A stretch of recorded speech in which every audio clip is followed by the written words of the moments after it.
നമുക്കൊരു അവകാശമുണ്ട്. എന്താണത്? പ്രതികാരം ചെയ്യാനുള്ള അവകാശം. എന്നെ നോക്കി തെറി പറഞ്ഞ ഒരാളെ തിരിച്ച് എന്ത് പറയാനുള്ള അവകാശമുണ്ട്? ഇല്ലേ? ഒരു തെറി പറഞ്ഞ ആൾക്കെതിരെ എത്ര എണ്ണം പറയാൻ അവകാശമുണ്ട്?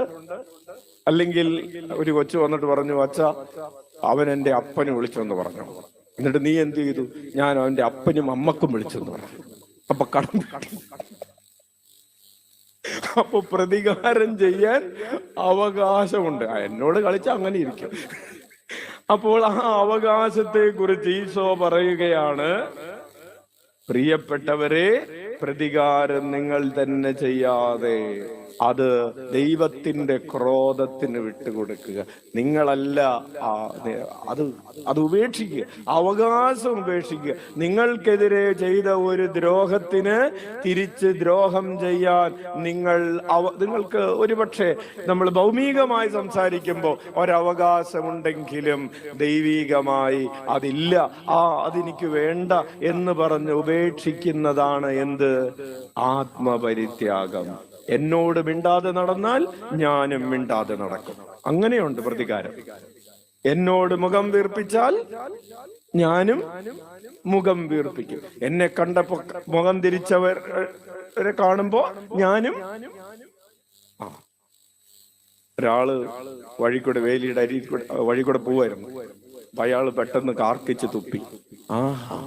എന്റെ വീടിന്റെ മുമ്പിൽ കൂടെ പോകുമ്പോ നീ കാർക്കിച്ച് തുപ്പുവല്ലേ എന്ന് പറഞ്ഞ് അപ്പൊ തന്നെ മുണ്ടെടുത്ത് ചെന്നിട്ട് അയാളുടെ മുമ്പിൽ, വീടിന്റെ മുമ്പിൽ.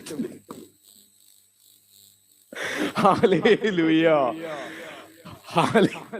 അയാളുടെ വായയിൽ കരിമീൻ കഴിച്ചപ്പോ മുള്ളു കയറിയതുകൊണ്ട് അയാൾ കാർക്കിച്ച് തുപ്പിയതാണ്.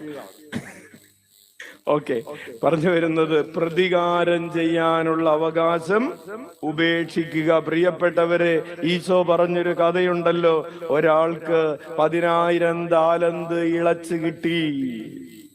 കഴിഞ്ഞ ആഴ്ച അച്ഛനത് പറഞ്ഞിട്ടില്ല. ഒരാൾക്ക് 10,000 താലന്ത് ഇളച്ചു കിട്ടി.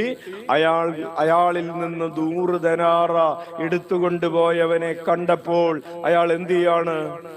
അയാളുടെ കൊരക്കിന് പിടിച്ചിട്ട് പറയുകയാണ്, എനിക്ക് തിരിച്ചു തരിക. അയാൾക്ക് എന്തുണ്ട്? ഇപ്പൊ ഈ 100 ദനാറ കടം കൊടുത്ത ആൾക്കൊരു അവകാശമുണ്ട്. എന്താണ് അവകാശം? ഞാൻ കൊടുത്തത് എനിക്ക് തിരിച്ചു കിട്ടണം. ആ അവകാശം കോടതി അംഗീകരിച്ചു. ഇവര് കോടതി പോയി. ഈ 100 ദനാറ ഞാൻ ഇയാൾക്ക് കൊടുത്തിട്ട് ഇയാൾ എനിക്ക് തരുന്നില്ല എന്ന് പറഞ്ഞ് കോടതി പോയി. കോടതി എന്ത് ചെയ്തു? തന്റെ വാദം ശരിയാണ്, 100 ദനാറ നിങ്ങൾക്ക് തരുന്നത് വരെ ഇയാൾ ജയിലിൽ കിടക്കട്ടെ. കോടതി വിധിച്ചു. ആര് ജയിച്ചു?